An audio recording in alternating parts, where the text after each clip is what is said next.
বাংলাদেশে কয়েকটা দিন ধরে লোডশেডিং এর পরিমাণ খুবই বেড়ে গেছে। এজন্য আমরা বাংলাদেশের মানুষ খুবই চিন্তিত।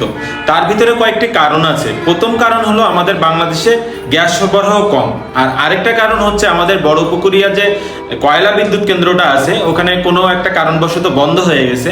আর আরেকটা কারণ হচ্ছে রামপাল তাপবিদ্যুৎ কেন্দ্র একটা যান্ত্রিক ত্রুটির কারণে একটা সাইট বন্ধ হয়ে গেছে। আর আরেকটা ব্যাপার হচ্ছে আমাদের ভারত থেকে যে বিদ্যুৎ আমদানিটা হতো আদানি গ্রুপের মাধ্যম দিয়ে, ওখানে আমাদের কিছু টাকা ডিউ পড়ে আছে বাংলাদেশের, ওখানেও একটু সমস্যার কারণে আমাদের বিদ্যুৎ সরবরাহটা কম হচ্ছে।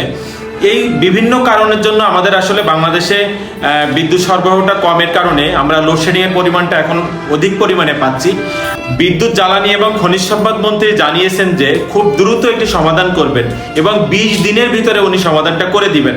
আমরা 20টা দিনে অপেক্ষায় করি, হয়তো 20 দিন পরে আমাদের বাংলাদেশ আবার সুস্থ সবল দেশে পরিণত হবে।